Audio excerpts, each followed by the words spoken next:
For the last few episodes, I've been focusing on some Beyond Transformers that are a bit pricey and hard to get a hold of. So I figured it was time that I shifted back to exploring some of the new stuff coming out of Asia, primarily South Korea and China, that's really easy to get and super, super cheap. It's been a while since I did my last video on that. Link above if you want to check it out. But this time I want to focus on the Marine Morphers coming out of China. These caught my attention because, there's a lot of stuff Transformers has done over the years, but one thing they've never done, other than one really crappy toy I'd rather forget about during G1, is aircraft carriers. I don't know why. Maybe it's because I'm a huge fan of Macross and Robotech. I've always been a sucker for aircraft carriers. So when I saw somebody making a fully transformable aircraft carrier, I got kind of excited. Now, this is not a G.I. Joe USS Flag scale toy, but it's certainly bigger and a lot more impressive than a G1 broadside. What we're looking at today is the Marine Morphers Shandong, coming from Shanina Toys, and it's heavy, it's got some metal components, it's got some high-quality plastic components, it's impressive looking, and it's a lot of fun to transform. Let's take a look at Shandong, coming from Marine Morphers by Shanina Toys. So here's the Marine Morphers Shandong. And for size comparison, here's a G1 Skywarp, just to get a sense of what you're dealing with there. So it's not maybe as big as a USS Flag, but it's certainly a lot bigger than a G1 broadside. And a lot more impressive as well. Before I even show you its features, you might notice these little plastic fighter guys up top. I'm used to toy companies doing everything they can to save a buck, or even, a cent. What's cool with these is they give you a ridiculous amount of these little fighter guys that you can't possibly use them all. I might not use them at all. It was a nice touch, at least. We're going to move these aside so we can see what's going on with the Shandong. But a nice touch. I always like when a company goes the extra mile, or at least the extra foot. So here's our Shandong. And you'll notice these nice little stands it's got that can be easily removed. It's got little pegs they fit into.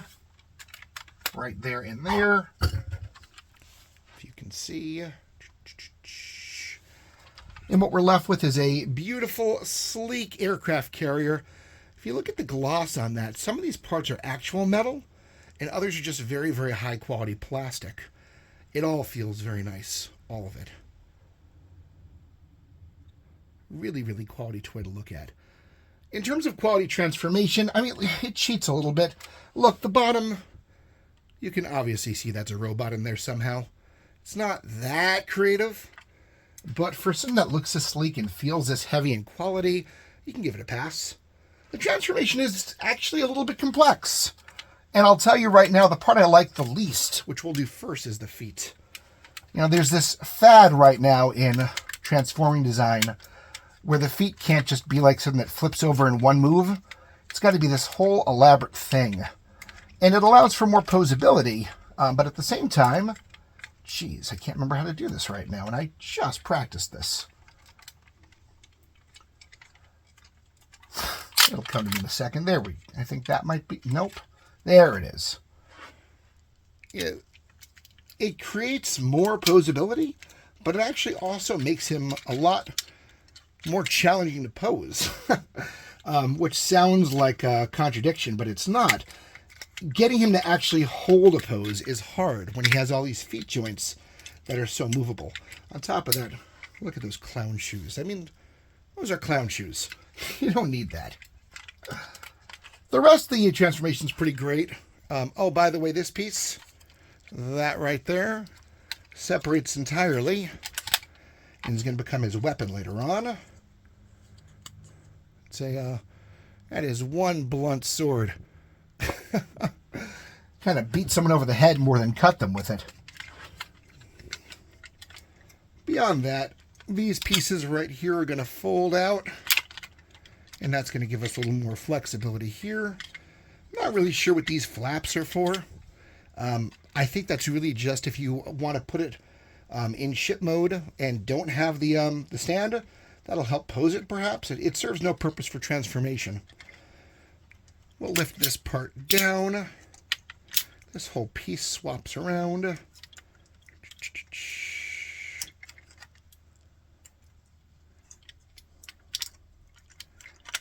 There's a little sleeve that little plastic thing is going to push into. Nice face. The arms might be my favorite part of the transformation just because you can feel the quality of plastic here. It's hefty. It feels good to move just like the original G1 Transformers did. Just aesthetically, tactilely. Tactilely, is that a word? Kinesthetically, perhaps. Pleasing transformation. Just feels good. I miss that in transforming toys. You don't get that enough anymore. Look at this thing. We got die cast. We got heavy plastic. We got a toy that feels good to transform, and it's about to be a beauty as well. Move him over here at this point, and this is where we're going to make his big weapons, which are a huge part of what he does. Oops. Again, with those darn posable feet. Darn posable feet, get off my lawn. Might use the flaps in the back to help anchor him in a little bit. Come on. He's heavy and he's got big joints. It's a great idea. In execution, it makes posing really challenging sometimes. Really challenging sometimes. One side is currently longer than the other, and I'm not sure why that is. Oh, it's this. Again, too many joints in the feet.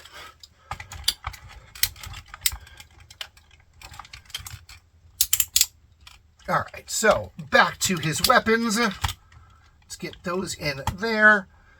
Over here, you've got some nice battery of missiles that can shoot out. That's cool. This side just freaking shoots planes at people. I mean, that's kind of boss right there. Do people say boss? I don't care. I'm saying boss. A little challenging to pose. I mentioned that before. But there he basically is. Let's, Mr. Clown Shoes, can you hold that pose? There we go. It is very possible to get him to stand, but it's going to take more work than I feel like putting into this video, and I think it's important that you see that he's challenging in that respect. He is a beautiful toy otherwise. Let's take a closer look at him for a second. It's a good-looking toy. It really is. Very posable, very beautiful. I still like the Battleship mode better. I like my toys a little blockier than this and a little sturdier than this. Someone's going to love this guy. Certainly for the $40 I paid, it's almost a crime. Once again, the beauty of buying from overseas. For size comparison, he'll stay. Stay! Again, he is really not the easiest to pose. Let's bring that forward a bit and see if that helps. Okay, that's a terrible way to pose him. But for size comparison, let's put him next to a G1 Ultra Magnus. And I only have my original powered convoy version from Diaclone right now, so that's why the colors are a bit different.